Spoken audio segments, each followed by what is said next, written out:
Hello, everybody. Welcome to this webinar brought to you by Bursa Malaysia and managed by LifeCham. Today's session is going to be on structured warrants. So this is titled Navigating Market Turbulence with Warrants. I'm sure that all of you here who have come across some stock that ends with stock code like C1, C2, CA, or some even start with H. So you might be wondering, what are these things? What are these instruments? Are they the mother share, or these are some other things? Okay, and if you are wondering what are these things, yes, they are structured warrants, and I'm sure that you've heard of the term structured warrants for some of you here. And even though we have learned structured warrants, but sometimes it can appear very complicated because there are many Greek symbols there, and so today we have invited a renowned issuer on in Malaysia to talk about structured warrants. Okay, so who else to ask for structured warrants? The best to ask for is from the issuer themselves. All right, so we are very honored to have one of the issuers here in Malaysia to come and join us on this webinar brought to you by Bursa Malaysia. So let me go to the most important slide, which is this disclaimer. So whatever we cover on this webinar is only for educational purpose. In no way that we give any buy or sell recommendation to any stock or any warrants that the speaker does any case study on. So in the event that you do any trading, you're 100% responsible for your own financial decisions. Okay, so allow me to introduce the speaker today. Okay, Miss Amy joined the banking industry back in 2013, where she started as a market risk executive, covering several treasury products and equity products. So after being in the bank for 3 years, so she moved to become a senior associate in an advisory arm involved in financial risk advisory for financial institutions. She returned to the banking industry in 2018 and is now a warrant specialist in RHB Investment Bank. So Amy has 2 years of experience training more than 1,500 retail investors in structured products. Wow. Across more than 20 seminars and talks. So in fact, I had the opportunity to speak alongside Amy, I think for the past 2 years in several events and webinars together. So very excited to invite you back on with us here today, Amy. Are you ready to rock the house? Yes. Yes, very excited to have RHB as an issuer to come and join us on this webinar. So without further ado, we are all can't wait to learn from you about warrants. So let me just make you a presenter. Yeah, okay. Okay, so if you have always wondering what are structured warrants and you want to learn more, okay, this is the session for you. Okay, so yes, we are seeing your slide right now. All right, cool. Yeah, good to go. Okay, okay. Hi, good morning, everyone. Hopefully that everybody is safe at home during this CMCO period, and thankfully that everybody is actually, I think many of you are actually joining us tonight, actually almost a full house of 500 over attendees. And without further ado, I would like to, before I start talking about warrants, maybe we look at the advantages of actually trading warrant during a volatile market.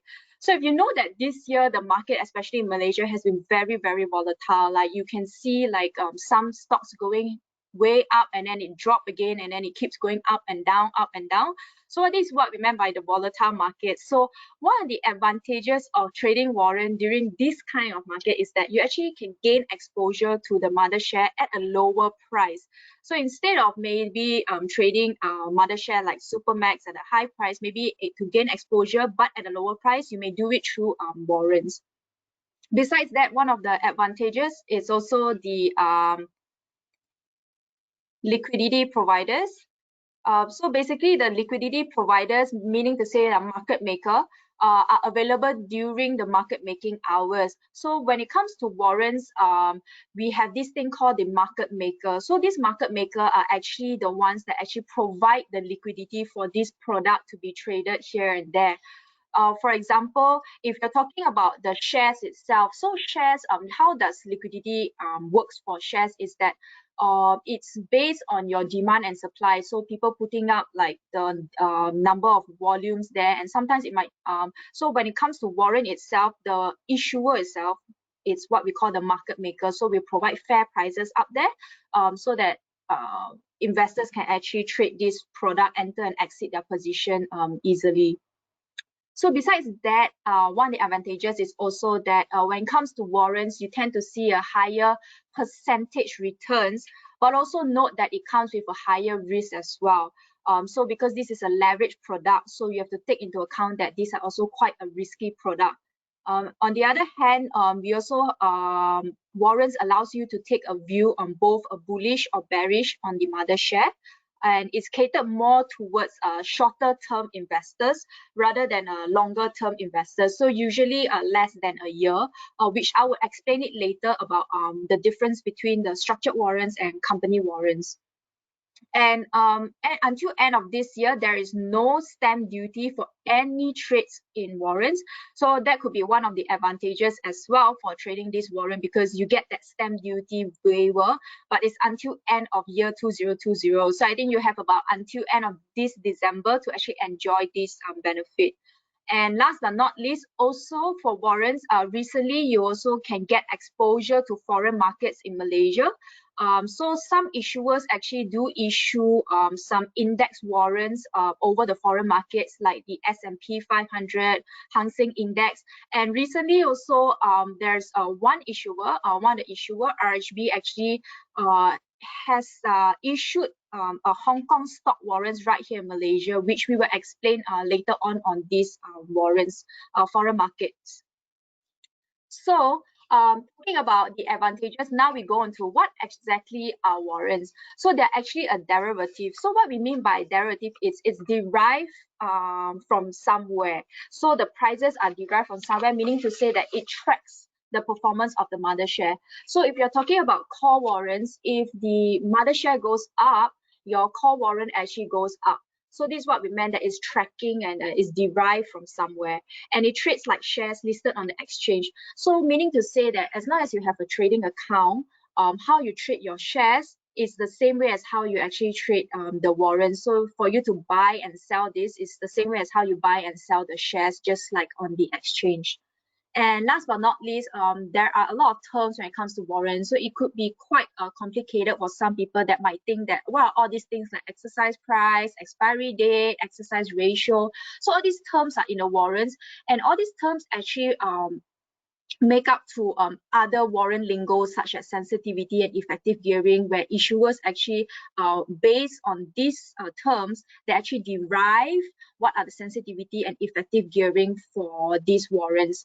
And all these are the popular terms and lingo that you actually see in this warrant market, which of course we will also cover in the coming during this whole session. So like I mentioned just now, there are actually two types of warrants actually in the market. So you actually have this thing called the structured warrant and company warrant. So a lot of people may be more familiar with company warrants as compared to structured warrants. But in this whole session, when we are talking about navigating the market turbulence with warrants, we're actually referring to actually structured warrants.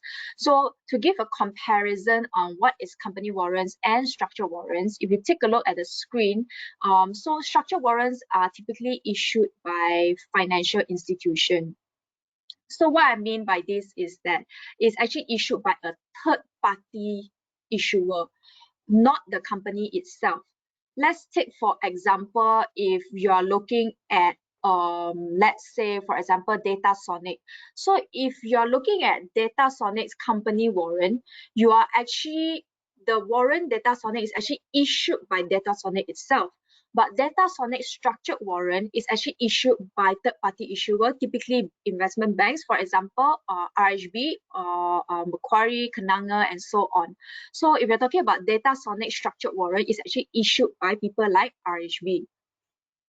So what happened by this is that the maturity for structured warrants are typically 6 to 12 months, so shorter dated as compared to company warrants, which is usually more than a year, and it can go up to 10 years. And there is this thing called a market maker for structured warrants, where the issuer themselves will provide liquidity for this product, whereas for company warrant, there is no market maker for this. And prices for the structured warrant is usually priced based on the price matrix, where you can see all the fair prices, but company warrants, your prices are mainly like your shares driven by the demand and supply in the market. And the naming convention for both are very different. So this is the thing that you would know how to determine whether I am actually buying a company warrant or I'm actually buying a structured warrants. So if I buy a structured warrants, the name tends to be -CA or -H. So C for call warrants and H for put warrants, whereas the company warrant is usually the W. So take, for example, just now the same underlying, let's say I'm saying Datasonic. So if I'm looking at Datasonic call warrant, the naming convention will probably be DSonic-C18 or DSonic-H10. So if I see a H or a C, that is the structured warrant. But if I see Datasonic DSonic-WA, then that W is actually talking about the company warrant. So what's the difference between these two is also that at the expiry date, if let's say you hold onto these two warrants, the structured warrants and company warrants, what happened at the expiry date is there will be a settlement. So usually for company warrants, most of the time, your settlement is actually physical settlement, meaning to say that at the expiry date, I have the right to actually buy the underlying share, convert the warrant into the underlying share and buy the underlying share at a specific price where it's determined in my contract, which is your exercise price. Whereas for structured warrant, it's actually cash settled. So cash settled meaning that it will be converted, but it will be settled in cash. You cannot buy the share. So that's why what we meant by structured warrant is usually a trading instrument as a short term, because the difference will be given to you in cash instead of giving you the right to actually buy the share in the market at the expiry date. So just now I mentioned also there are two types of structured warrants. One is the call warrant and one is the put warrant. So the call warrant actually increases in value if the share actually, the call warrant actually increases in value if the share actually goes up, but actually it drops in value if the share goes down. So it's both warrants are actually following your mother share. Basically, if for call warrant, if your mother share goes up, right?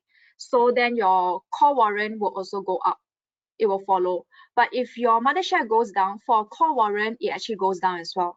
Whereas for put warrant, it's the other way around. The put warrant will increase in value if your share actually goes down, but it will drop in value if the share actually goes up. So in other words, if you have a bullish view on this mother share, this particular stock, and you want to gain a leverage exposure, you may want to you may look at the call warrant, because that's where when your value goes up and your call warrant also goes up. But if you have a bearish view, then you may look at the put warrant. So your value will go up if your mother share actually goes down. So there's the two different convention. And as I mentioned just now, to determine which is a call warrant and which is a put warrant, you look at the H and the C. So if you see the C's, that is the call warrant. If you see the H, those are put warrant. So don't get confused. I know some people might get confused that, oh, maybe the H is a continuation from the C because C has finished already. But no, just to put it out there, the put warrant is actually the one with the H and call warrant is the one with the C. So continuing from that, for example, let's say you are okay, you think that you want to try to trade or invest in structured warrants. So what actually happens if you actually hold it until expiry? Like I mentioned just now, structured warrants are cash settled. You cannot convert to actually buy the mother share because that would be the company warrant. So for structured warrants, we look at this term, what we call, before we decide and know what is the end game for call warrants and put warrants, it's good to know that what are the difference between in the money, at the money, out of the money. So these are the three common terms that you might hear issuers actually mentioning like, oh, this call warrant is trading in the money, or this call warrant is trading out of the money. So what exactly it means is that if you look at a call warrant, as long as your share price is above your exercise price, this is what we call an in the money call warrant. On the other end of the spectrum, the other end, when your share price is actually below your exercise price, then for this particular call warrant, we call it out of the money call warrant. So some people might ask like, oh, how come it's out of the money, but how come my warrant still has value? So this is what we call the time value of the warrants. So there are two different value of a warrants. One is what we call the intrinsic value, and the other one is what we call the time value. So when your warrant is in the money, this is what we call the intrinsic value. So basically 3 ringgit 50 cent minus 3 ringgit, that's a 50 cents. So that's what we call intrinsic value. But then you might see, how come my warrant price is actually priced at 60 cents instead of 50 cents? So this is what we call the time value, because as long as your warrants has not expired, there's actually some value to it where we actually call the time value. So even if your warrants are out of the money, your warrants might still see a warrant price. There's a still value to your warrant price because of this particular time value, as long as your warrant hasn't expired yet. So moving on to that, we will see that once I talk about in the money, at the money, out of the money, then you come to think about it like, okay, now I'm holding a call warrant, right? So what happens if, do I sell it before the expiry date? Can I sell it before the expiry date? The answer is yes. So these are tradable every day as long as the market is open. You can actually buy and sell this product just like your shares. But just remember that if you've forgotten that you actually bought this warrant, if you've forgotten and you actually held it until expiry, what happens to my warrant? So on the screen, you can actually see this is how the end game works. What we call the end game is meaning until expiry date. So you're holding it until expiry date. So let's say today, in the example, this is just an example for information purposes only. Let's say, for example, Supermax. Supermax share price 9 ringgit 90 cents. Call warrant price is at 4 ringgit. So you go to the market, it's selling at 4 ringgit for the warrants. So you buy 1,000 unit of this 4 ringgit worth of Supermax shares. Then this Supermax share actually has an exercise price of 1 ringgit and 30 cents, 1.325, expiring next year with an exercise ratio of 2.1. So what happens at the expiry date is it will be cash settled. So basically, you will have the settlement price minus exercise price divided by exercise ratio. Settlement price depends on different issuers. Some issuer uses the 5-day VWAP, and some issuer uses the 5-day average closing price of the mother share. So what happens is that they will take the settlement price minus exercise price. So as I mentioned just now, call warrant, as long as your share price is above your exercise price, there is an intrinsic value, and this is what we call in the money warrants, in the money call warrants. So in the money call warrants, if it expires in the money, there will be cash settled. It will be around, for example, this example, it will be around 4 ringgit and 13 cents, assuming if, let's say, your Supermax price went up to 10 ringgit. On the other hand, the second scenario, let's say if your share price dropped all the way to 1 ringgit and 30 cents, which is below your exercise price of 1 ringgit and 325, 1.325, then there will be no payout. So there will be no cash payout. The maximum that you actually lose is the amount of money that you actually paid to buy this warrant initially, which is the 4 ringgit per warrant example. So this is an illustration, but let's say if we go to a real life scenario. So a real life scenario would be to give you a more better look at it. Let me show you one of the issuers website that you can actually do this for a real life scenario on computing and estimating whether your warrant would expire in the money if you plan to hold. So at the screen, you can see that I'm actually showing the slide, but let me go through this part. Okay, so in one of the warrants issuers website under the warrant calculator, actually, let's say if you type Supermax C88, for example. So you scroll all the way down, you can actually see a simulated price for settlement calculator. So the valuations are all here. There'll be a 5 days. So you know that this issuer actually uses the 5-day average closing price, because in this website, it shows a 5-day average closing price. So in order to estimate here, so this would be the 5-day average closing price of your Supermax. So per warrant payout is actually here, which is 4 ringgit 3.56. So if let's say if you type in that you have 1,000 units here, so the total amount payout to you will be 4,356. So this is just a simulated where it can be an example and simulated, but you have to check with the other issuers or any other issuers, including this issuer, if there is any additional charges if it's exercised. But this is just a simulation that you can actually look at it. So let me go back to the slide.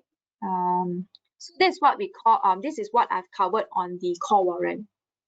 But recently there has been more and more, basically call warrant has been the more popular warrant that issuers actually issue in the market. It consists quite a large chunk of the total warrants in the market right now.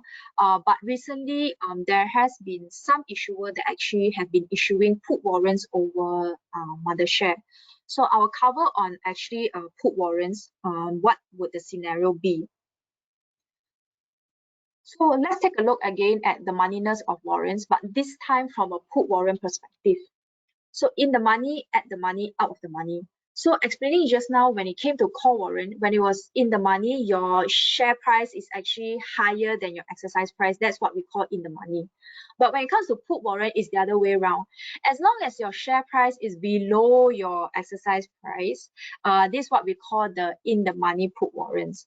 But on the other end of the spectrum, if it's out of the money, meaning to say your share price is higher than your exercise price, so that's what we call the out of the money put warrants. So similarly, this is what we call the intrinsic value and time value, same as your call warrant, just that remember put warrant is the other way around.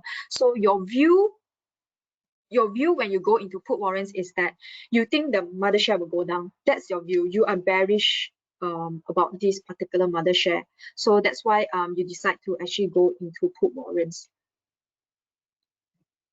So let's look at the end game, just like similar to the call warrant. What happens at the end game? Taking the same mother share, let's say Supermax share price 990, same as the call warrant just now, but tracking the same mother share. So both are tracking the same mother share, both are tracking Supermax share, both the share is at 990. Just that one's a put warrant and one is a call warrant. So let's say this put warrant is at 30 cents. So you pay today 30 cents per warrant, and the exercise price is actually 250 and expires next year, exercise ratio of 10. So on the expiry date, what happens? It will be cash settled as well. Just that instead of settlement price minus your exercise price, this one will actually be your exercise price minus your settlement price. So as long as your exercise price is higher than your settlement price, you will get a cash settlement.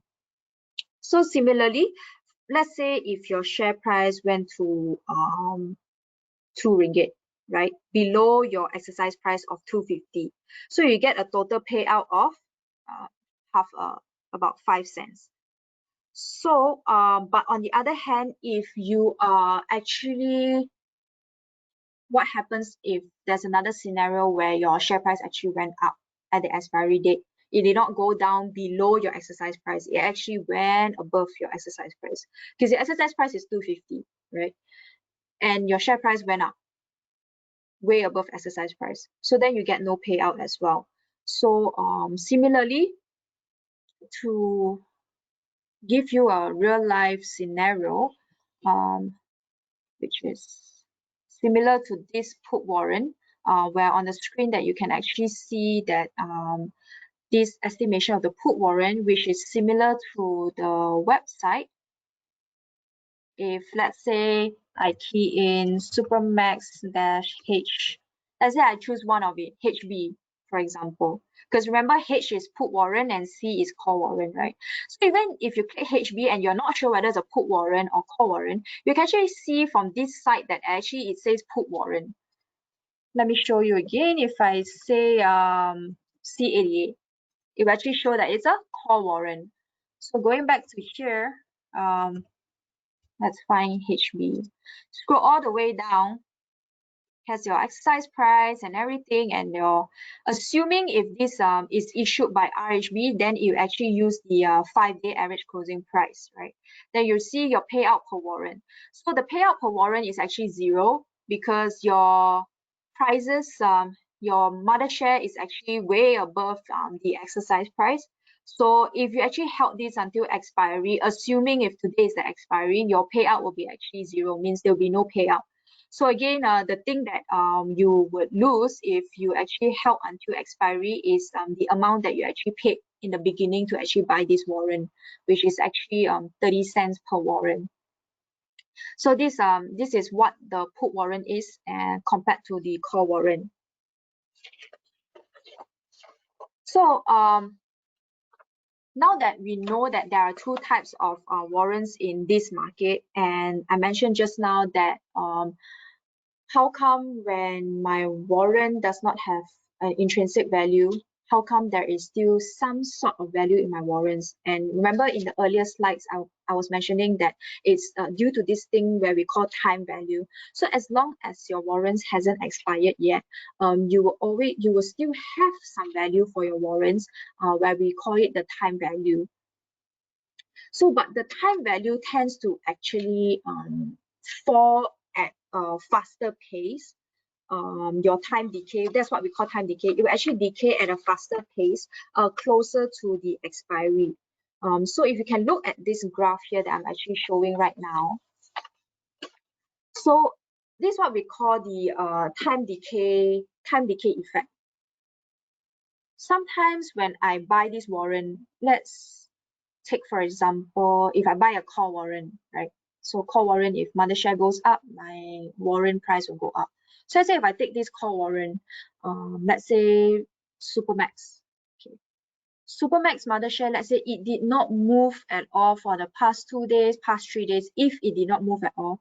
But how come my warrant value tends to drop even though my mother share stays stagnant? How come my warrant value tends to drop? Let's say it was 20 cents first, and then a few days later it was 18 cents, but then my mother share didn't move because we mentioned just now that it tracks the mother share. This is what we call the time value, because even if you're holding on to this warrant, even if there is no movement in your mother share, your warrant value may drop. So, and this is because of the time decay effect. And when it's closer and closer to the maturity date, the expiry date, it tends to drop faster. So it doesn't drop like a straight line, a linear drop. It actually drops like faster towards the maturity date. So that's why we always like to tell investors, or inform investors that warrants are generally a trading instrument. So you have to remember the important things, that the expiry date is very important. If you're already holding it and it's close to expiry, you may need to decide if, let's say, if it's going to be out of the money, then you would actually not get anything back, and you actually lose the amount that you initially actually bought this warrant. But then if your warrants, because your warrants are still tradable even before the expiry date, then maybe you may want to cut loss to actually sell the warrants quickly before it approaches the maturity date if it doesn't go your way. And also another thing to look out is also that warrants, even though it expires today, let's say, and the last trading day is actually 2 days before the expiry date. So your warrants actually get suspended 1 day before the expiry date. So you need to remember all these dates, and some issuers do actually send out some reminders to investors to let them know that the warrants are actually expiring already. Please be aware of the last trading date. Please be aware of when if you actually want to sell back the warrants, this is your last day that you can sell back. So this is very important when it comes to warrants, because of this time decay effect.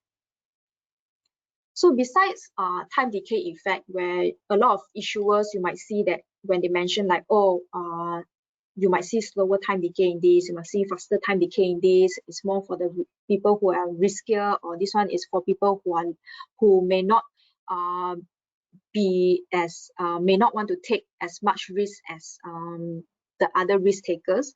So you come across a lot of warrant lingos that you might be a bit overwhelmed sometimes. But what are the other few lingos that the important lingos that you need to think of? So one here, like I mentioned, is time decay. Another thing that I would like to mention is actually the sensitivity and effective gearing. So when you start going into warrants, you might always see this from issuers: sensitivity, effective gearing. But what exactly is sensitivity and effective gearing? So sensitivity in normal, simple terms, it actually means how fast your warrant moves. And effective gearing means how much your warrant actually moves in terms of percentage. So these are the two different very commonly used lingo that you actually hear from issuers: sensitivity and effective gearing. So just remember, one is how fast, the other one is how much. So it's a FM, fast and much. So when it comes to these two, they tend to have a payoff between these two. So you may not need to, you may find that if you want a more sensitive, you might get a lower effective gearing. If you want a less sensitive, your effective gearing might be higher. So when it comes to sensitivity, it's all about responsiveness. How responsive is my warrant to the mother share? And when it comes to effective gearing, it's more of performance, meaning the percentage of your warrants. So more responsive, meaning to say a warrant with a lower sensitivity level, a lower sensitivity number, means it is a more responsive warrant. It means it moves faster as long as your mother share moves. On the other hand, usually, typically, all else remain constant, more responsive warrants tend to have a lower effective gearing, meaning to say that you might see a lower percentage increase in your warrant, but at the same time, at the downside, you would see also a lower percentage losses with a lower effective gearing. So let's take a look at sensitivity first. What does it actually tell me? So basically, sensitivity, like I mentioned just now, is how fast your warrant actually moves, how responsive. So let's say if I'm looking at front can as the mother share, I think front can might go up. I have a bullish view on front can, and I would like to gain a leverage exposure. Okay, let me take a look at what are the possible call warrants over front can that I may want to consider. So you take a look at two front can. You have two front can in front of you, and sometimes you might think like, how come I bought this front can and front can warrant, but when front can moves, my warrant price doesn't move? So it's because of the sensitivity level. So if you bought a more responsive and lower sensitivity level warrant, so sensitivity number, meaning that if you look at the table on your screen, it's actually showing front can 2.1 ticks, meaning to say for every 2 steps of the mother share, when it moves 2 steps, my warrant price will already move 1 step. On the other hand, on the right side, when it's front can dash CQ, it has a sensitivity of 6.5 ticks, meaning if my mother share moves by 6 to 7 ticks, 6 to 7 steps, only my warrant move by 1 step. So sometimes when in a market, you might think that, oh, some issuer, how come this mother share move already, but my warrant still hasn't moved? Is this issuer like, do they cheat my money, or is that what happens? This is boiled down because of the terms of the warrants. So you have to take a look at the terms of the warrants and take a look at the price matrix, where it actually can show you the different levels of your warrant price in correspondence to your mother share level. So that's basically what sensitivity means. So if your sensitivity number is lower, it means it's more responsive. If your sensitivity number is higher, means it's less responsive. So think of it like the other way around. Lower means more responsive, move faster. Higher means less responsive, move slower. On the other hand, on the other spectrum, we have this thing called effective gearing. So what does a higher effective gearing tells me? So typically with a lower effective gearing, your warrant tends to have a higher price compared to a higher effective gearing, you tend to see a lower warrant price. So similarly, using the same example of Franken CN and Franken CQ, one was more sensitive, the other was less sensitive. But when it comes to effective gearing, like I mentioned, there is a payoff between sensitivity and effective gearing. So if you want a more responsive one, typically your effective gearing would be lower, meaning to say that your percentage change would be lower as compared to another similar warrant, call warrant, which has a less sensitive, but you tend to have a higher effective gearing, and it tends to be cheaper, lower warrant price. I would say lower warrant price, not cheaper, will be lower warrant price. So the same example, assuming my mother share went up by 1.8%, fund can went up by 1.8%. There are two different kind of warrants. One went up by 4.8% and the other went up by 5.9%. So this is what we meant by one with a higher effective gearing, whereas the other has a lower effective gearing.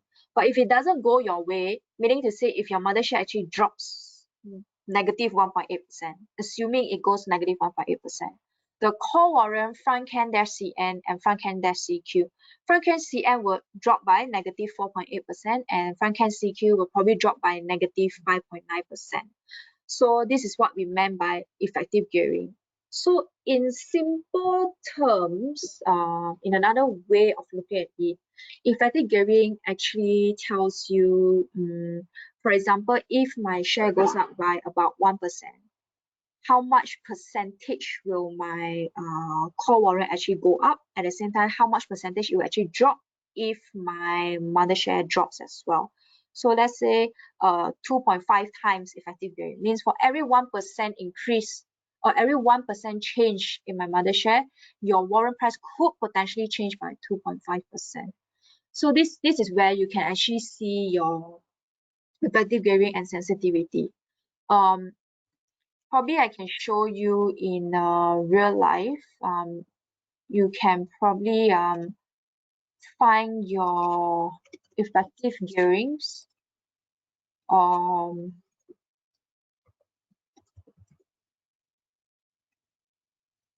So you can probably find your effective gearing and sensitivity numbers here. And you can actually find in other issuers as well on their website. Okay, going on to from there, so when it comes to effective gearing and sensitivity, then you tend to think like, okay, choosing between both, right? Choosing between sensitivity and effective gearing. So which one do I actually choose, right? Do I go for more sensitive, more responsive, or do I go for higher effective gearing? So if you are someone with higher risk, you're a risk taker, so you may want to consider the one that has a higher effective gearing, which is typically less responsive.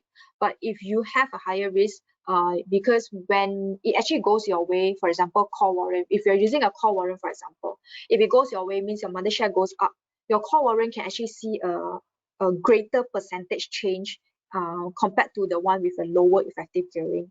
But always remember, if a higher effective gearing, meaning to say you are also willing to take a higher risk, because if it doesn't go your way, the call warrant will actually drop at a higher percentage compared to those with a lower effective gearing.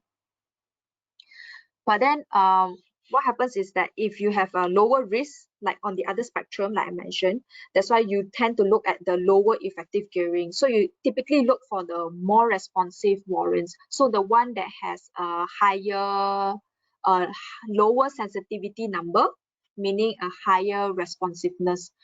So that's what we think, that if you have higher risk, higher effective gearing, lower risk, maybe more responsive. But when it comes to real life, for example, if I'm already in the market and I need to think, in what kind of situation do I go for the slightly higher effective gearing as compared to the other lower effective gearing. If I have two call warrants over the same mother share, let's just say in real life example. So in real life example, maybe if you are confident that there is going to be a sudden surge in the mother share, right? Then maybe you don't mind taking that risk. So you might consider the one which is have the higher effective gearing. But if you are someone who is looking at, let's say you're looking at the trend of the mother share, and you think that the share is actually trading sideways or range bound within a certain range, right? Then maybe you want to consider the one that is more responsive, because then you trade within that range so that you can go in and out easier, enter and exit easier, because as soon as it moves a bit, your mother share moves a bit, your warrant actually starts moving already. So that's in real life, maybe you might want to consider those that are actually at the range bound. So when I said that looking at your mother share, like I always stress on, you have to look at your mother share first, because a lot of people do ask whether you do technical charting on the warrants. The answer is no, you don't, because the warrants actually track the performance of the mother share. So you have to have a view on the mother share. You have to do your technical charting on the mother share to only determine whether you have a view that it will go up, range bound, or it will go down. Then only you decide to actually go into the warrants accordingly based on your view of the mother share. So that's something that I would like to stress to people out there as well. So besides that, also in real life examples, you might also think that what are the strategies when it comes to warrants, right? So we have two types of strategies actually. So when it comes to warrants, there are two things. It's actually, we call it the investment strategy or the trading strategy. So if you have a longer investment time horizon, let's say 1 to 2 months. Okay, because warrants are usually typically less than a year, on average maybe 8 months. So if you have a longer investment time horizon, maybe 3 months or more, right? So this is what we call the investment strategy of warrants. You may want to look at warrant that has a lower premium, because with a lower premium, generally you will see a slower time decay in the warrants. So when I mentioned earlier on about the time decay, where when it's closer to expiry, you actually see a faster time decay. Meaning if your warrants, your mother share don't move, your warrants price can actually drop as well. So what I mean by this, if the warrant has a lower premium, you might see a slower time decay as well. So you may want to consider and look at the warrants that have lower premium if your strategy is the investment kind of strategy. But on the other hand, if you are a trader and you are trading, meaning to say maybe you are thinking to actually trade these 3 days and then exit, or 1 day, 2 day, intraday, or 3 days as a short period, then you may typically consider a higher warrant price, but a more responsive warrant. So the warrants that has lower sensitivity number, you might want to consider a more responsive, because you could see a faster change in the warrant. So as you trade intraday or 3 days, you just want to enter, exit concurrently. So that's what we call the strategy when it comes to warrants. So besides that, also one of the tools that you can actually trade these warrants is actually using what we call the price matrix.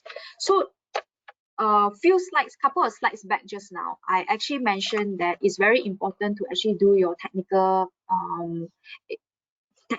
chart on the mother share, and you do not do a technical charting on the warrants itself.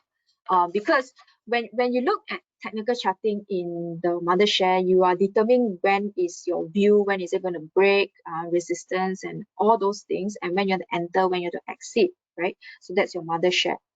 But when it comes to warrants, when you want to enter, when you exit, you can actually use this thing, what we call the price matrix. Because the price matrix basically shows you the different levels of your warrant price according to the different levels of your mother share. So if you have a target price of your mother share, and you have, you can actually see what is the indicative prices that the issuer is actually placing out there in the market for you. So this is where you can actually decide when you want to enter and when you want to exit your position for your warrants. after doing your analysis on your mother share, right? So how do I trade using this price matrix?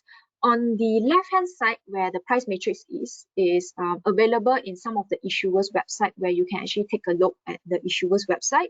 And on the other hand, I have the market price, which is your trading platform. So on issuer's side, it's not a site where you can actually trade the warrants. You still need to have your own trading account to actually trade the warrants, just like your market. The price matrix is just for you to see what are the issuers' prices out there in the market. So let's take, for example, this Dual Pharma. This was actually 18 September last month. So Dual Pharma actually, let's say if the mother share bid is at 3.26 and the ask is 3.27, the call warrant Dual Pharma CG is actually 8.5 cents and 9 cents. So first step is determine your view on the mother share. Do you think it will go up? What is your target price for this Dual Pharma? Then take a look at the price matrix, which actually shows you the different level and the sensitivity. So if you can see, for example, this price matrix has a different shade of blue and white color, that actually determines when the warrant price will actually flip. So in this case, it will flip at when Dual Pharma's bids at 3.3 ringgit and 31 cents, it will flip to 9 cents. So this is how you actually read the price matrix. So the price matrix is also another tool where you can actually use to actually check whether there's any large spread between the warrant bid and ask price. Because when it comes to warrants, when it's a tight spread, meaning it's just a 0.5 cent difference if your warrants is priced below 1 ringgit. But if you tend to see a large spread, for example, if let's say your bid is 8.5 cents and your ask is actually 12 cents, there's a large spread on your price matrix. This could be indicative from actually issuers that let you know that, okay, the ask price is actually maybe has been increased due to certain reasons, and issuer will probably inform you through their respective channels via their website or any their social media like Telegram and so on.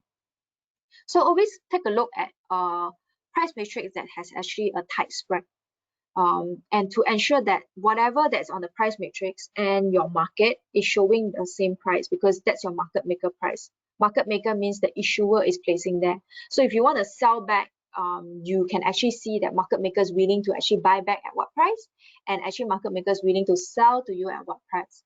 So think of it like going to let's say a money changer or so on. You see a buy price and a sell price. So it's similar to in that concept. Basically, what this price matrix is telling you that, okay, this issuer is actually selling to you at, let's say, 9 cents. But if let's say it goes up and you want to sell back to us, we actually buy back at 8.5 cents. And these are the prices that is fair and transparent to actually show you that what are actually the prices that issuer are actually pricing in the market out there. And last but not least, as I mentioned earlier on, it's also a tool where you can actually determine your entry and exit position accordingly. When should I enter and when should I exit? So maybe let's say you bought it when it was when Dual Pharma was 3 ringgit and 20 cents. And let's say suddenly you think that, okay, it might go down and I just want to exit my position. So maybe you can just exit before it falls to 3 ringgit and 21 cents, because then you will be break even and you might actually exit at the price where you bought at. So these are the useful things that actually I think some of the issuers actually have out there, which you might have seen, that is called the price matrix. So besides the price matrix, I've been talking about the local counters. You can also use the price matrix for foreign counters. For example, recently one of the issuer, RHB, actually issued 4 Hong Kong listed stock warrants, Alibaba, Tencent, Meituan, and Me, in Malaysia. So these warrants are actually traded in ringgit Malaysia, listed on Bursa Malaysia, meaning to say you only need to have the same Malaysian trading account and you can actually buy these warrants. It's just tracking the performance of the Hong Kong listed stocks. And actually those four, Alibaba, Meituan, Tencent, Xiaomi, actually consist of 82% of the Hong Kong Tech Index. So if you're not familiar, actually the Hong Kong Tech Index consists of 30 companies that are in the technology 30 Hong Kong listed companies that are actually in the technology area.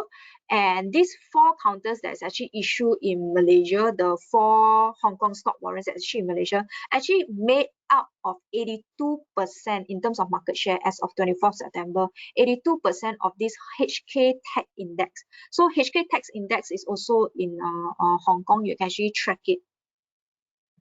So using the price matrix for foreign counters, similarly, you can just key in and actually they will actually show you the same price matrix for the foreign counters. So to not confuse yourself, right, since this is listed in Hong Kong, right, so the exercise price is Hong Kong dollars because it's actually tracking the shares that's actually listed in Hong Kong. So when you look at the price matrix, the share, for example, Alibaba is actually Hong Kong dollar, but the Alibaba C1 is actually ringgit Malaysia. So 30 cents, 31 cents. Similarly to the Xiaomi. So if actually if I show you an example, let's say we just go back here and we key in Alibaba.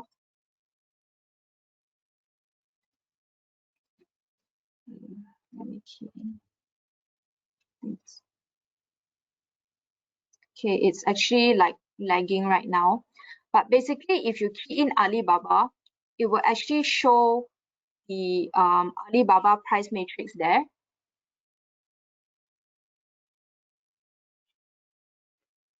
Actually show the Alibaba price matrix there. You can actually see the different levels of the mother share and the warrant price. So the warrant price, again, as mentioned, is in RM, whereas the underlying is in HK, Hong Kong dollar. And these are some of the data that we actually extracted from Bloomberg itself, that actually the performance since 28 September, because these warrants were actually listed just on 28 September. So it has been a few weeks since it has been listed, close to a month already.